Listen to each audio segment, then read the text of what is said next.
Gas की, किसी भी गैस की 4 मेजरेबल प्रॉपर्टीज होती हैं, volume, pressure, temperature and it's amount. इनका मतलब क्या होता है? वॉल्यूम का मतलब क्या होता है? वॉल्यूम आपको पता होगा, तो volume is the capacity, it is the measure of capacity, मतलब कि it is the measure of space that the gas occupies. ठीक है, तो दैट इज कॉल्ड वॉल्यूम। ठीक है जी। अब वॉल्यूम को एक्सप्रेस कैसे करते हैं, उसकी यूनिट्स क्या होते हैं? क्योंकि जब भी हम नॉन मेडिकल साइंस पढ़ते हैं तो इसमें हमारे पास हर चीज़ का एक मेजर होता है, हर फिजिकल क्वांटिटी का एक मेजर होगा। उसको मैथमेटिकली एक्सप्रेस करने के लिए हमें यूनिट्स की जरूरत होती है। तो वो यूनिट क्या होंगे इन सब के? देखो, वॉल्यूम का यूनिट जो मोस्ट कॉमन यूज होता है that is litre, represented by L. तो हम लीटर से एक्सप्रेस करते हैं वॉल्यूम को। इसके और भी मेजर्स होते हैं, यूनिट्स होते हैं, जैसे मीटर क्यूब, या फिर मिलीलीटर, या फिर सेंटीमीटर क्यूब, या फिर डेसीमीटर क्यूब। ठीक है, तो वेरियस यूनिट्स, इन सब यूनिट्स का अपना एक सिग्निफिकेंस होता है। हर दो यूनिट्स के बीच में कोई ना कोई कन्वर्जन रिलेशन होता है। जैसे अगर मैं लीटर से बात करूं और डेसीमीटर क्यूब से बात करूं, तो 1 litre is equals to 1 decimetre cube. ठीक है, अब यहाँ पे मिली लग गया, तो मिली तो आपको पता ही है कि 1 लीटर इक्वल्स टू 1000 ml। ठीक है। अच्छा, सेंटीमीटर क्यूब से बात करें, सेंटीमीटर क्यूब क्या कहता है कि 1 ml equals to 1 centimetre cube. तो इंटर रिलेशन आप डिराइव कर सकते हो, 1 m equals to 1 centimetre cube, तो 1 litre equals to 1000 centimetre cube. तो इस तरह से सेवरल रिलेशंस होते हैं, लेकिन ये सबसे 3 इंपॉर्टेंट रिलेशंस काम आएंगे जो आपके। अच्छा, मीटर क्यूब में भी चाहो तो आप यूज कर सकते हो, बट मीटर क्यूब रेयरली कभी यूज करा जाता है, कभी भी रेयरली यूज करा जाएगा मीटर क्यूब। पर इसका रिलेशन क्या होगा? 1 metre cube equals to 1000 litres. This is the relation. अब इन 4 रिलेशन से आप कोई भी रिलेशन डिराइव कर सकते हो, कोई भी रिलेशन यूज कर सकते हो। ठीक है, तो दिस इज वॉल्यूम जो स्पेस सराउंड करेगा। तो 1 लीटर, 1 लीटर का मतलब क्या है? हमारे पास 1 लीटर गैस है, इसकी वॉल्यूम 1 लीटर है। ठीक है, इसकी फील आनी चाहिए। प्रेशर, प्रेशर की बात हुई थी कि प्रेशर होता है कि जब गैस के पार्टिकल्स किसी बॉल को स्ट्राइक करेंगे, जो कंटेनर की बॉल्स होंगी, तो उससे उन पे प्रेशर एक्सर्ट होगा बॉल्स पे। तो दैट प्रेशर, जो वो क्वांटिटी होगी, दैट इज कॉल्ड प्रेशर। उसको रिप्रेजेंट कैसे करेंगे? देखो, प्रेशर का यूनिट तो आपको पता ही होगा कि ऐसा यूनिट होता है पास्कल। ठीक है, लेकिन क्या होता है कि पास्कल थोड़ा छोटा यूनिट है, ये हमारे काम में इतना नहीं आ पाता कि हम यहाँ पे इसे केमिस्ट्री में यूज करें। तो केमिस्ट्री में जो सबसे ज़्यादा यूज होता है यूनिट, दैट इज एटमॉस्फेयर्स, एटीएम। इसके अलावा जो यूनिट यूज होता है that is torques.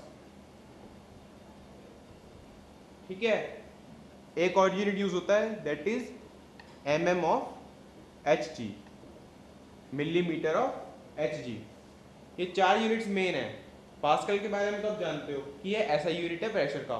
What is ATM? देखो, एटीएम जो है ये यूनिट आया कहाँ से? ये एज सच कोई स्पेसिफिक यूनिट नहीं है। इसको ये हमारे पास तब आया कि इसका आइडिया हमें तब आया कि भाई जैसे हमारे पास एटमॉस्फेयर होता है, एटमॉस्फेयर का अपना एक प्रेशर होता है, एयर प्रेशर, या फिर उसे कहते हो एटमॉस्फेरिक प्रेशर। तो एटमॉस्फेरिक प्रेशर जनरली 1 एटीएम होता है, या फिर पास्कल्स में बात करें तो 1 एटीएम इक्वल्स टू 101,325 पास्कल्स। ठीक है, मतलब इतना बड़ा प्रेशर होता है एटमॉस्फेरिक प्रेशर। तो इसका मतलब क्या हुआ? एक बंदे ने सोचा कि हम क्यों ना इस पूरे क्वांटिटी को एक नया यूनिट का नाम दे दें, एटमॉस्फेयर। तो इसीलिए हम कहते हैं कि 1 atmosphere equals to this much pascals. हालांकि इसी कोई सिग्निफिकेंस नहीं है, जो मेन चीज है दैट इज एटीएम। एटमॉस्फेयर में अपने एक अलग टाइप से यूनिट यूज होता है। अच्छा, एटमॉस्फेयर से टॉर्स में भी कन्वर्ट कर सकते हैं हम, और एमएम ऑफ एच जी में भी। देखो, एटमॉस्फेयर जब हम प्रेशर मेजर करना होता है तो उसके लिए हम यूज करते हैं बैरोमीटर। बैरोमीटर में हमारे पास लिक्विड होता है मरकरी। जितना मरकरी राइज करता है दैट रिप्रेजेंट्स कि हमारे पास प्रेशर कितना है। ये इंस्ट्रूमेंट होता है जिसका डिजाइन कुछ इस टाइप का होता है।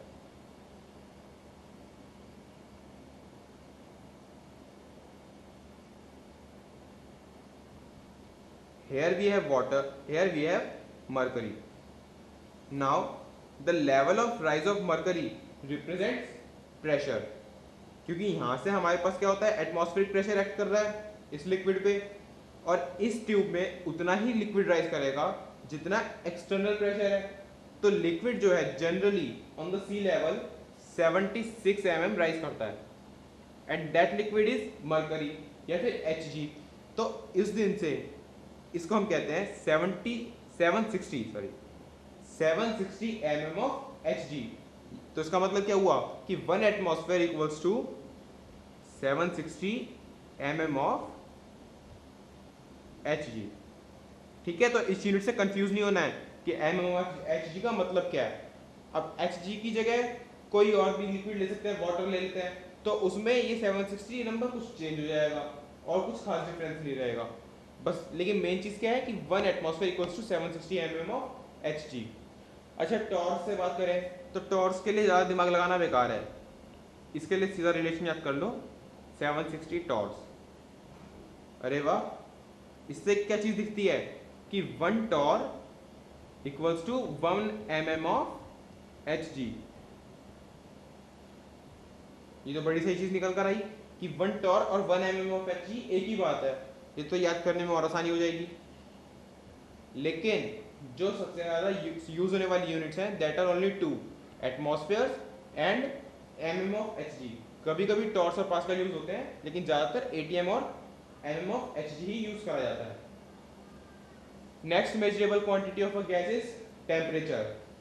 टेम्परेचर के बारे में आप जानते होंगे कि हर चीज़ का अपना एक थर्मल टेम्परेचर होता है, कि उसके पास उस बॉडी का टेम्परेचर क्या है, उसके पास थर्मल एनर्जी कितनी है, उसको रिप्रेजेंट करने के लिए हम उसका नाम देते हैं टेम्परेचर।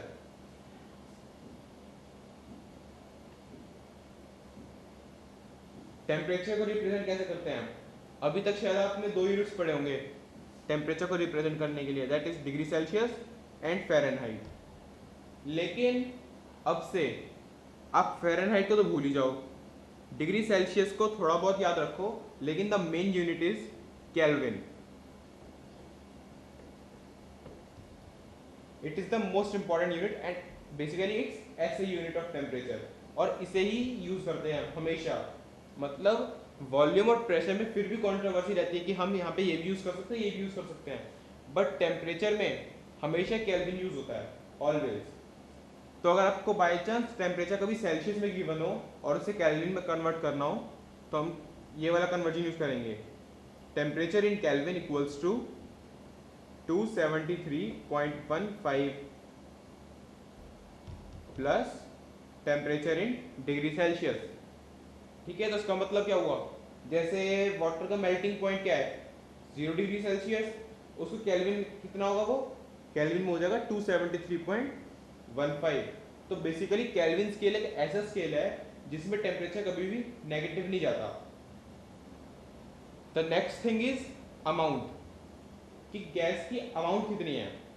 अमाउंट के लिए अभी तक क्या पता था हमें, कभी कभी वॉल्यूम देख लेते थे, लेकिन वो तो कैपेसिटी में बात हो गई कि इतनी वॉल्यूम है, तो वॉल्यूम तो यहाँ पे यूज कर नहीं सकते अमाउंट में। दूसरी चीज होती है वेट या फिर मास, लेकिन अगेन केमिस्ट्री में मास बहुत कम यूज होता है। केमिस्ट्री में यूज क्या होता है अमाउंट के लिए, मोल्स, जो आपने स्टोइचियोमेट्री में पढ़ा होगा, represented by n, small n। ठीक है, तो मोल्स की डेफिनेशन यहाँ पे देनी बेकार है, क्योंकि आपको पता होगी सबकी मोल्स निकालते कैसे हैं या फिर मोल्स होते क्या हैं। ठीक है, तो ये 4 क्वांटिटीज एक गैस की मेजरेबल क्वांटिटीज होती हैं। अब जब हमने 4 क्वांटिटीज देख ली, तो इन 4 क्वांटिटीज को देखने का फायदा क्या है। एक फायदा तो ये हुआ कि हमारे पास सपोज कोई भी एक सैंपल ऑफ गैस पड़ा है, तो उसके बारे में हमारे पास नॉलेज कैसे आए कि इस गैस की प्रॉपर्टीज क्या हैं। तो फिजिकल प्रॉपर्टीज ये 4 हम उसको देख के बता सकते हैं कि उसमें थर्मामीटर डाला तो टेम्परेचर पता चल जाएगा, बैरोमीटर लगाया तो प्रेशर पता चल जाएगा, उसकी वॉल्यूम मेजर कर सकते हैं और उसका वेट निकाल के मोल्स निकाल सकते हैं। तो इस टाइप से चारों प्रॉपर्टीज एक गैस की हम निकाल सकते हैं अगर हमारे पास कोई सैंपल ऑफ गैस है। तो एक्सपेरिमेंट की बात हुई। लेकिन थियोरेटिकली इन चीज़ों का मतलब क्या है? थियोरेटिकली इन चीज़ों का बहुत स्ट्रॉन्ग मतलब है, इनके बेस पे हम कुछ लॉज पढ़ेंगे कि गैस कुछ लॉज फॉलो करती है, कि हमेशा गैस इस लॉ को फॉलो करेगी और उसको ओबे करके ही चलेगी। ठीक है, वो देखते हैं आप।